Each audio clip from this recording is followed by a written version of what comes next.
guys, it's Amy. Welcome back to Too Blessed. Today I wanted to share with you another update about my health, specifically regarding the whole transplant process. I started sharing these updates because I just wanted to let you know what that process was like, and so we've been sharing our steps along the way, and as you may be able to tell from the title, not everything is good. So, sometimes there's been good news, and sometimes, like today, there's been not so good news.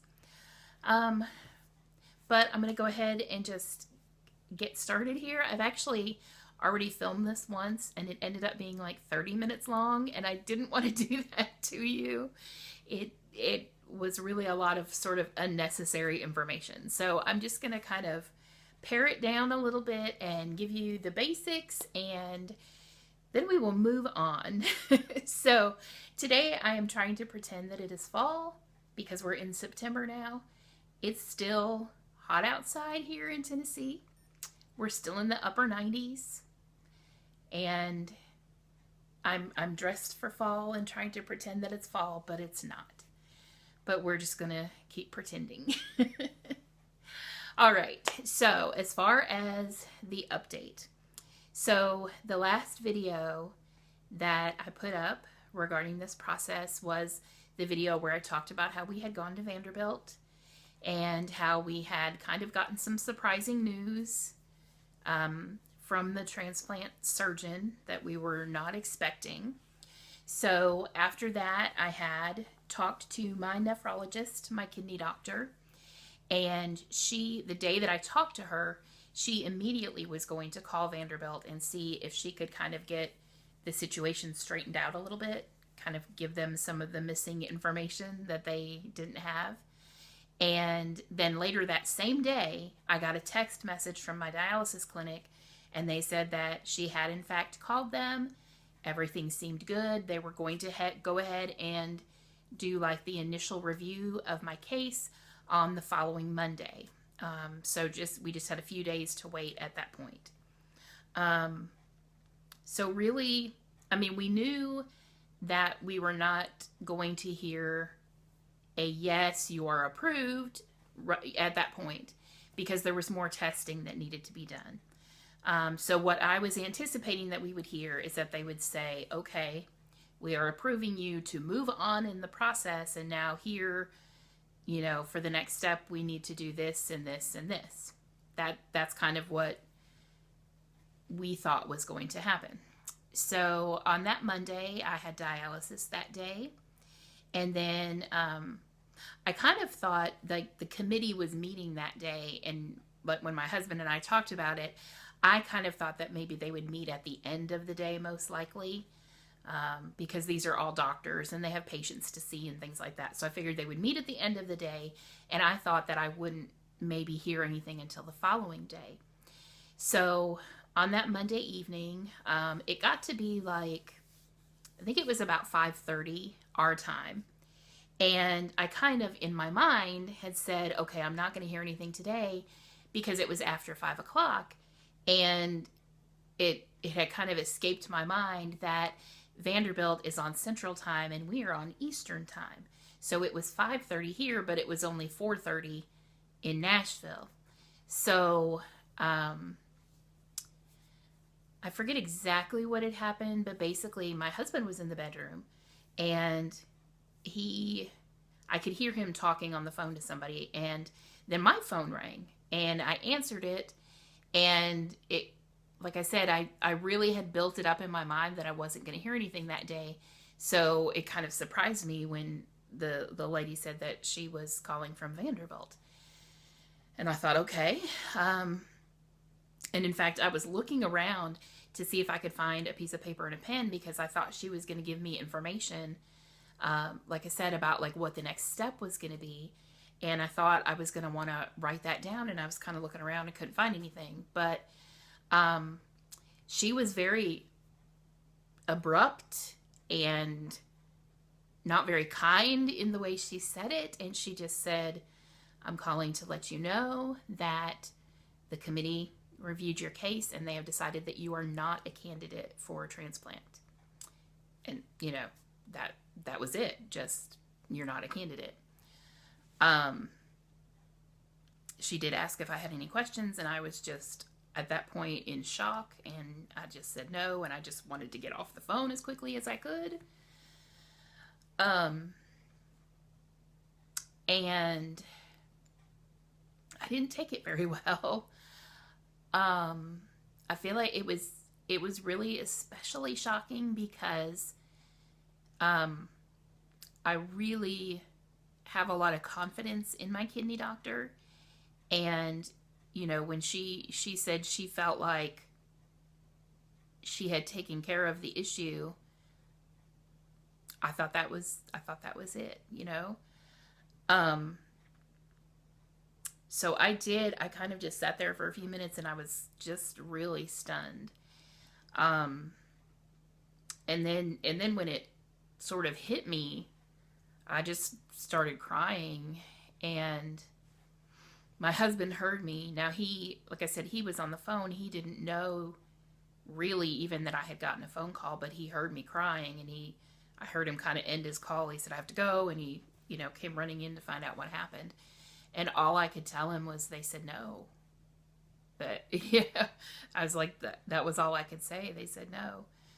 He ended up calling them back right away. And he talked to that same lady, and he said, I kind of want an explanation. And she said that what the committee had informed her is that we had told them that I was so sick that I would not be able to keep down the anti-rejection medications. And so they felt like if I was so sick that I couldn't keep the medications down, then I wouldn't be a good candidate for a transplant. And that really upset me too, because that wasn't anything like we had told them. Now, my husband did tell me, I didn't even remember him saying this, but he said at one point during the day, he had asked someone, what would happen if a person were so sick that they could not keep the medications down? Like, what would they do about that? And apparently they took him asking that question as if he was saying that was how sick I was. And in all honesty, I used to be that sick. When we were first struggling with the gastroparesis, and even, at that point didn't know what it was. I didn't have a diagnosis. And then leading up to the point where I received my gastric stimulator, I did get that sick. But since having the gastric stimulator, I don't get that sick anymore. And so it was more of he was curious and he asked that question, and they misinterpreted that. So, we kind of thought with the kidney doctor talking to them that she would clear up that misunderstanding, and apparently it didn't change anything. We really felt like they had already made up their mind, and their mind was not going to be changed pretty much by anything. They never got medical records from any of my other doctors. They never got records from the hospital to see how long it had been since I had been hospitalized. So, and that was really what made me feel like they had already made up their mind, because it didn't when we were there that day, they had me sign, those medical release forms so that they can request records from other providers. And they just didn't even do that. And that's what didn't make sense to me. I really felt like they didn't do what they should have done. And with feeling that way, I didn't want to go back there. I said, I don't want them to treat me. I don't want to be there. If they're not going to do the things that they're supposed to do as far as medical records, what else might they not do? And I'm not trying to badmouth Vanderbilt or anything like that. They have an excellent reputation, but just for me personally, I didn't feel comfortable. So, that was a pretty difficult time, obviously.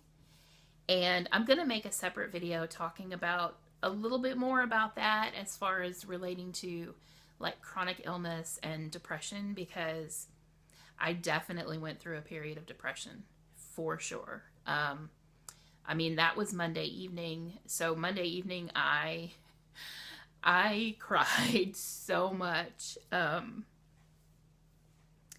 I had sent a message to right away to my family to let them know what was going on, and I got a couple of phone calls. My mom called and one of my sisters called, and whew, and I was so upset at that point. I couldn't even talk to them. I just couldn't. My husband talked to them and told them that I just couldn't do it right then. And it really devastated me at first. I thought I wasn't going to get so emotional. So, I mean, that Monday night, and then even the next couple of days, I can't even talk now. I didn't want to do anything. I didn't want to get out of bed. I didn't want to go anywhere. We did some things, but I just wasn't feeling it. And it was a pretty rough time. So, like I said, I got the call on Monday. The rest of the week, the middle of the week there was a little difficult.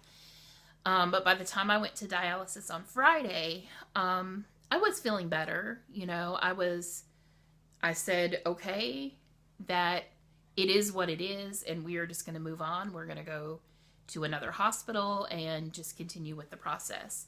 And when I got to my dialysis clinic on Friday, the clinic manager informed me that she had heard from my doctor and she wanted to have my referral sent on to UT Hospital, which is located in Knoxville. That was really where I wanted to go in the first place. I didn't like the idea of going to Vanderbilt because it's so far from us. It's about 3 hours from where we live, whereas Knoxville is about an hour away. So I really felt happy with that decision. That was really what I was hoping for. In fact, my husband and I had talked about it, and when I went on Friday, I was going to tell them that that was what I wanted. And so my doctor was already prepared. They sent my referral over. So now we get to end this video on a happy note because they sent my referral on that Friday. It's been a few weeks now, but they sent that referral on Friday. And on the following Tuesday, I actually received my initial call from UT. So that really encouraged me. That made me feel so much better, knowing that the process is moving. It's in process, you know. And the gentleman that called me was extremely nice, just so friendly. Just asked a few basic questions about me. And now the next step is that they're going to be reviewing that basic information, and then they will be calling me to set up the appointment for the transplant evaluation like we had at Vanderbilt. It'll be a similar process to that. So, you know, as hard as that was to hear that rejection, I am feeling very encouraged that we are moving along in the process. You know, things might take a little longer now because we have had to start over, but I'm okay with that if the end result is that we can get approved and we can get this done. So, hopefully you guys will stick with me. um, I'm still having a little struggle with some fatigue and things like that, so I haven't been posting a lot of videos, but I am hoping to get some fall related ones up pretty soon. Looking forward to that because I'm really excited about that we're going into fall and into the holiday season. So I hope you'll stick around, and then, you know, every once in a while I'll share an update and let you know what's going on with the transplant process. So if you're new here, I would love to have you subscribe to my channel, and thanks for watching this video, guys, and I will see you